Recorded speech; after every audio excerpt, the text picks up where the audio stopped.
Test 4. You will hear a number of different recordings, and you will have to answer questions on what you hear.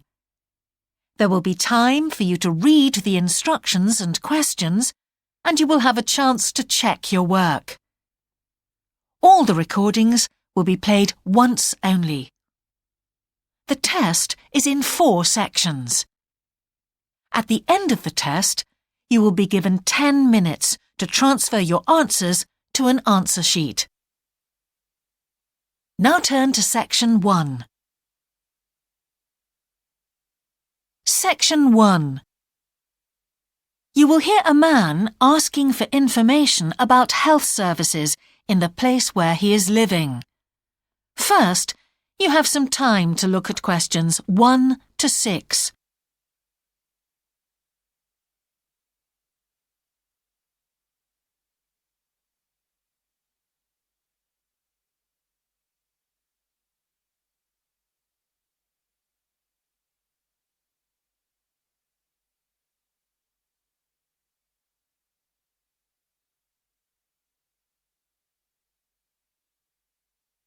You will see that there is an example that has been done for you.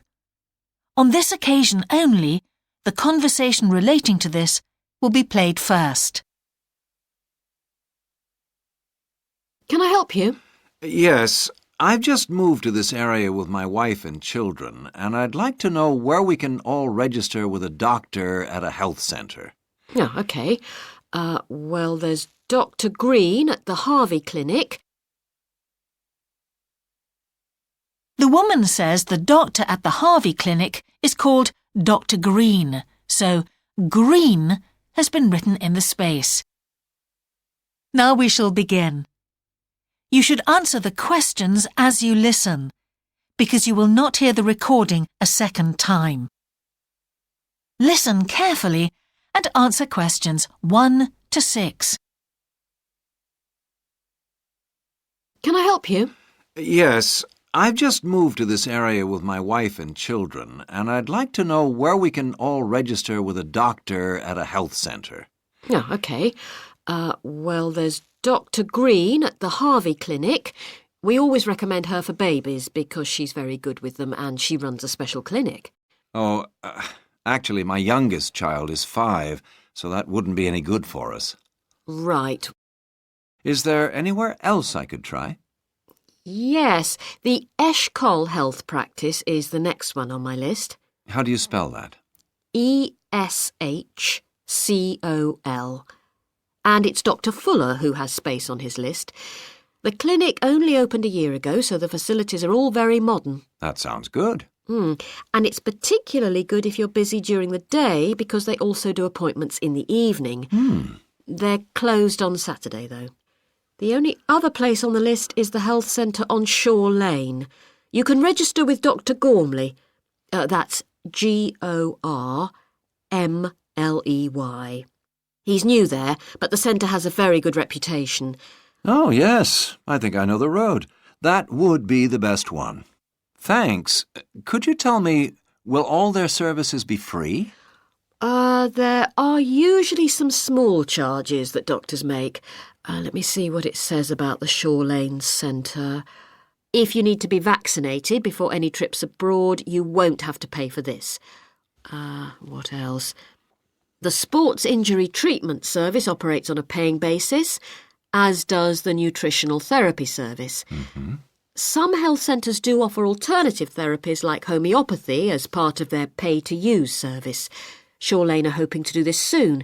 I think they may start with acupuncture. Oh. And finally, if you need to prove you're healthy or haven't had any serious injuries before a new employer will accept you, you can get a free fitness check-up there. But you'd most likely have to pay for insurance medicals, though. OK, thanks. Before you hear the rest of the conversation, you have some time to look at questions 7 to 10.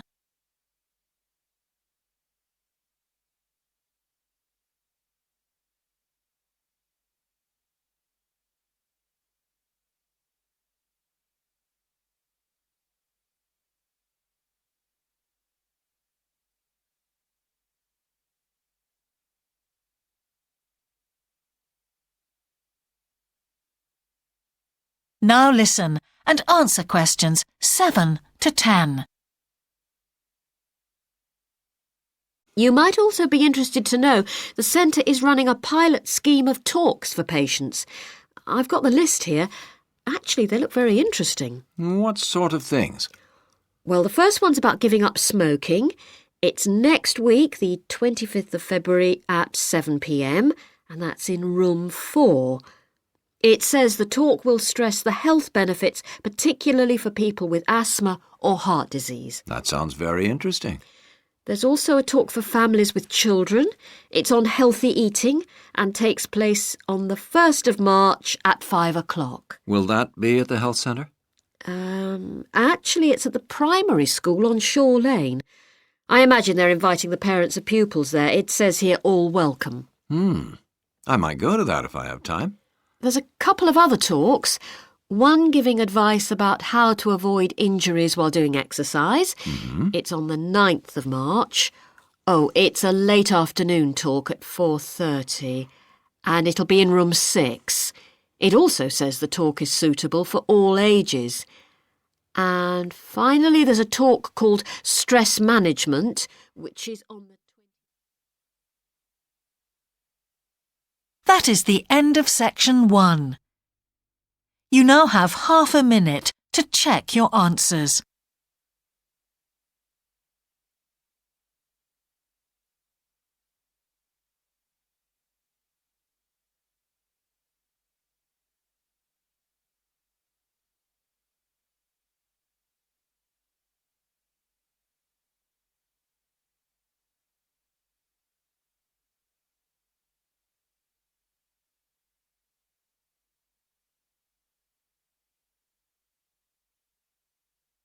Now turn to section 2. Section 2. You will hear a man who owns a holiday home talking on the phone to a woman who is staying there. First, you have some time to look at questions 11 to 13.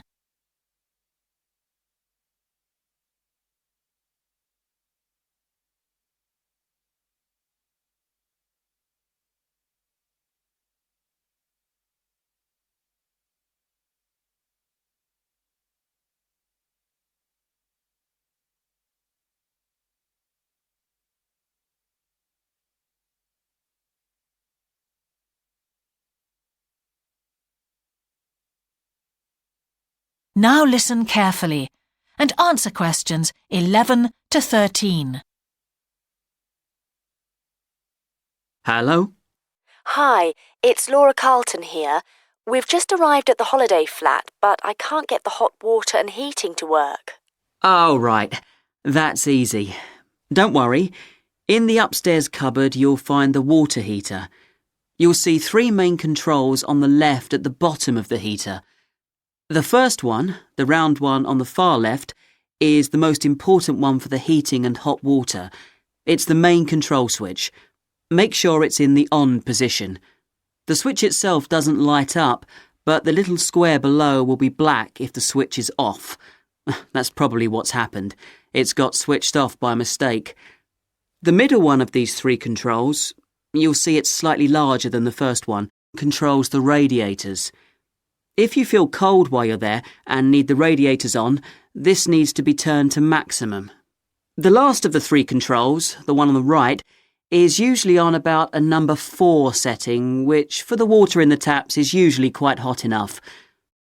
Below the heating controls in the middle is a small round plastic button. If there isn't enough water in the pipes, sometimes the heater goes out. If this happens, you'll need to press this button to reset the heater. Hold it in for about 5 seconds and the heater should come on again. Then there's a little square indicator under the 3rd knob that's a kind of alarm light. It'll flash if you need to reset the heater. It sounds complicated. I'm sure you won't have any problems with it. There should be some more instructions on the side of the heater. Call me back if you can't make it work. OK. Before you hear the rest of the conversation, you have some time to look at questions 14 to 20.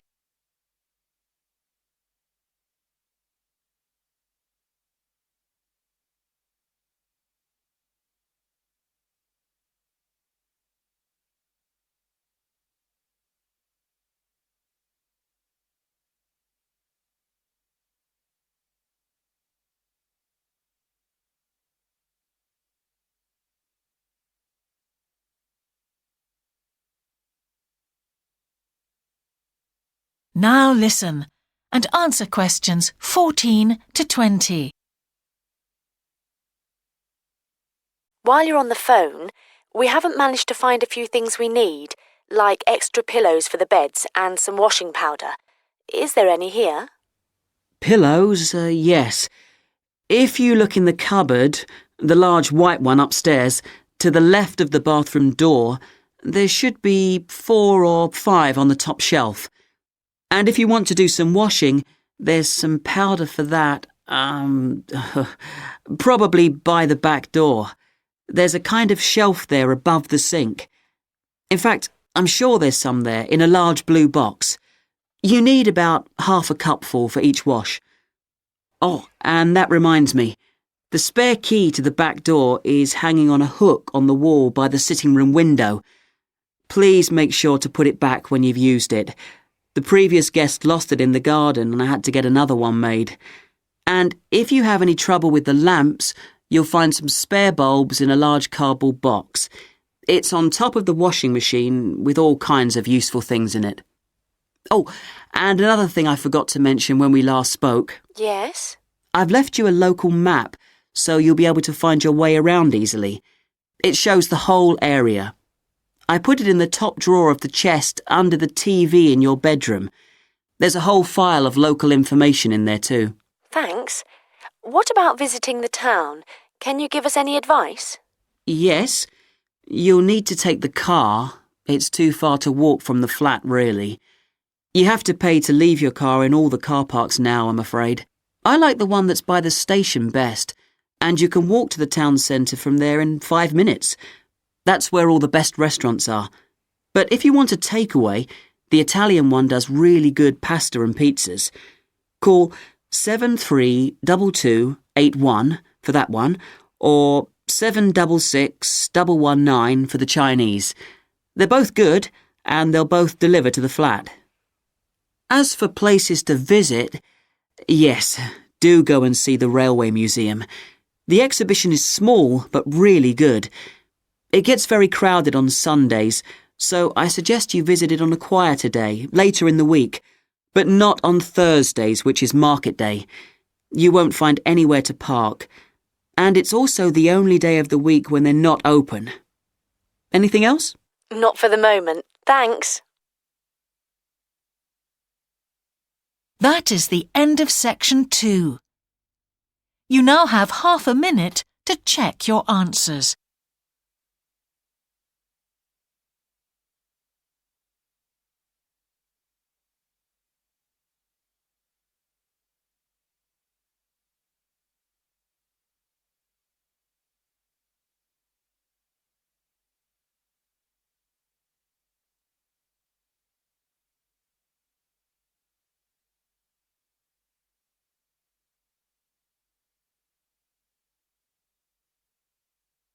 Now turn to section 3. Section 3. You will hear a conversation between an English teacher called Paul and a former student of his called Kira. First, you have some time to look at questions 21 to 25.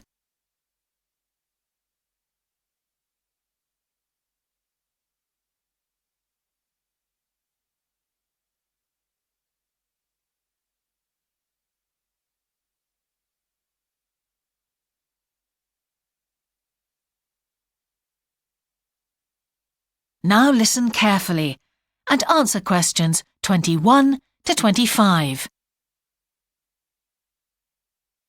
Hello, Kira. How are you? Fine, thanks, Paul. How are you? Well, thanks. It's good to see you. It must be 12 months since you did our course. That's right. It's nice to come back and say hello. What course did you enroll in? Actually, I went straight into third-year pharmacy. They credited me with 2 years, which probably made it more difficult for me. On the other hand, you were lucky to be granted credits. Is that why you chose the course? Yes, and as I'd already finished a course in it in my country, I thought it would be easier if I studied something I already knew. I didn't realize you went into third year. I thought you started in first year. No wonder it was so hard. And what do you think is one of the big differences between studying at a university here and studying in your country? Well, I found it very difficult to write assignments because I wasn't familiar with that aspect of the system here. The main problem is that the lectures expect you to be critical. That made me feel really terrible. I thought, how can I possibly do it? How can I comment on someone else's research when they probably spent 5 years doing it? I think a lot of people who come from overseas countries have similar problems. But after a while, it became easier for me. People expect you to have problems with the process of reading and writing, but in fact, it is more a question of altering your viewpoint towards academic study. How was the content of the lectures? Was it easy for you? I didn't really have many problems understanding lectures. The content was very similar to what I'd studied before. And what about the lecturers themselves? Are they essentially the same as lecturers in your country? Well, actually, no. Here they're much easier to approach. After every lecture, you can go and ask them something you didn't understand, or you can make an appointment and talk to them about anything in the course. Maybe you found them different because you're a more mature student now, whereas when you were studying in your country, you were younger and not so assertive. No, I don't think that's the difference. Most of the students here do it. In my faculty, they all seem to make appointments, usually to talk about something in the course that's worrying them, but sometimes just about something that might really interest them, something they might want to specialize in. The lecturers must set aside certain times every week when they're available for students. That's good to hear. Before you hear the rest of the conversation, you have some time to look at questions 26 to 30.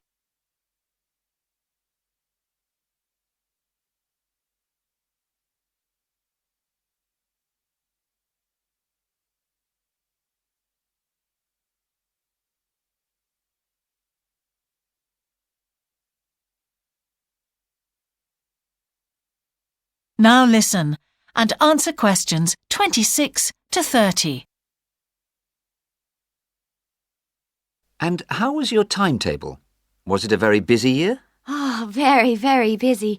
They make you work very hard.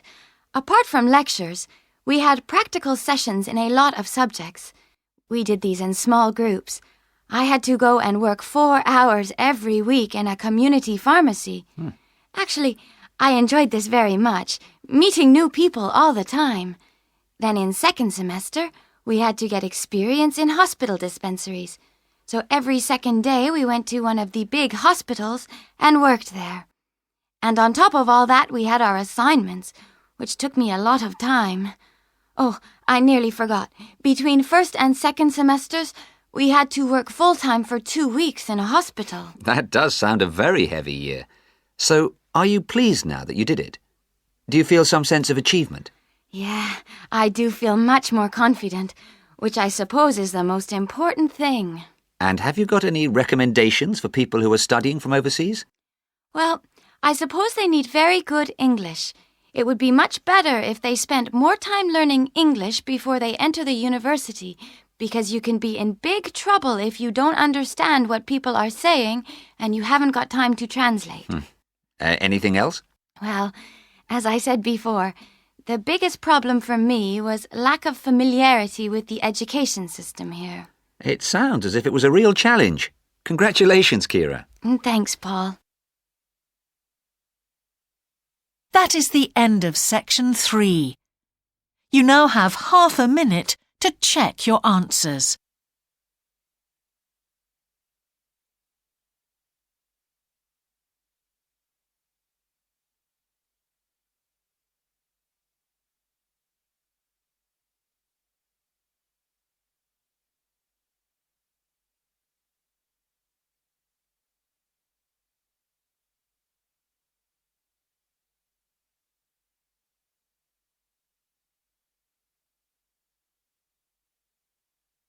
Now turn to section 4. Section 4. You will hear a talk about a project on the wildlife found in city gardens in Britain. First, you have some time to look at questions 31 to 40.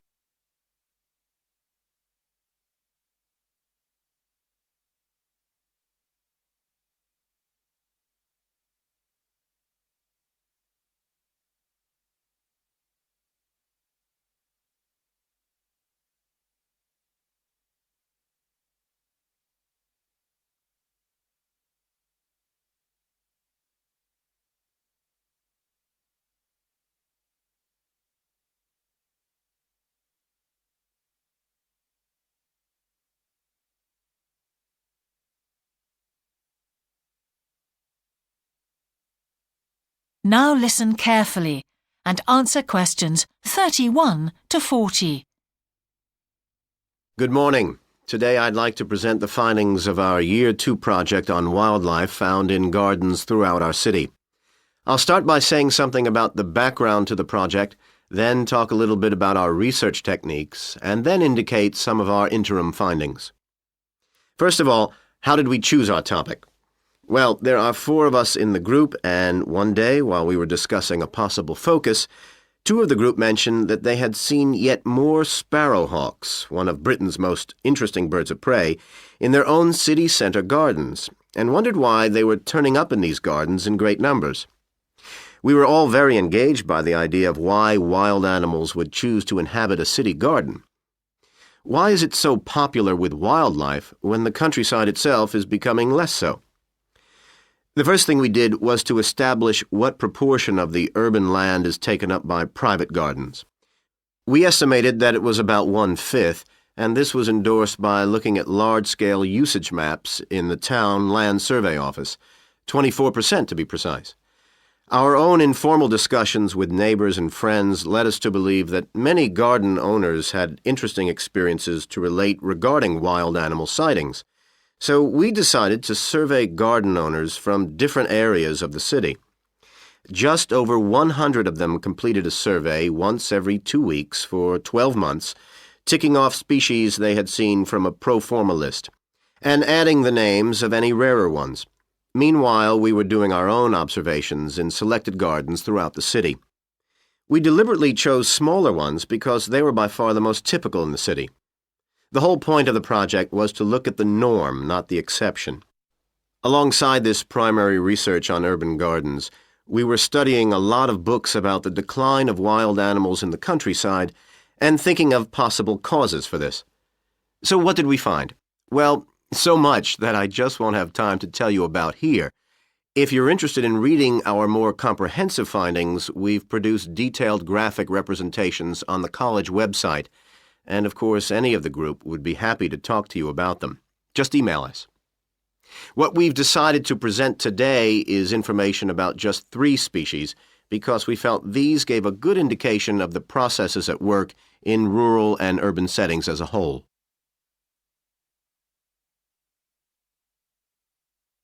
The first species to generate a lot of interesting information was frogs, and there was a clear pattern here.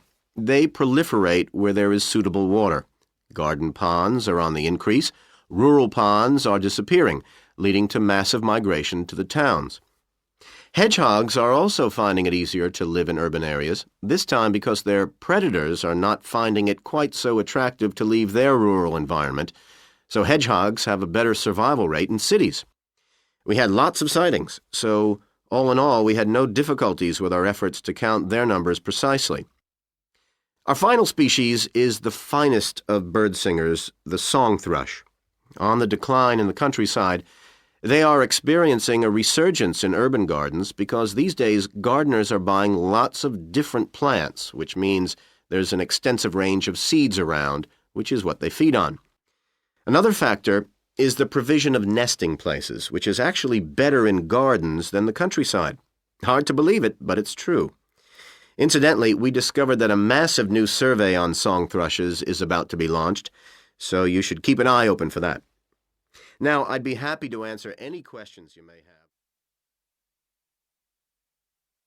That is the end of section 4.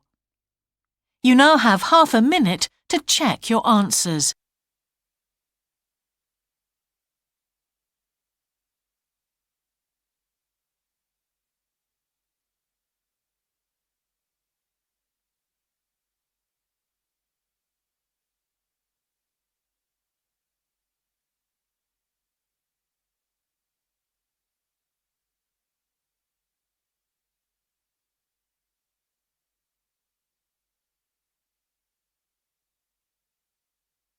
That is the end of the listening test. In the IELTS test, you would now have 10 minutes to transfer your answers to the answer sheet.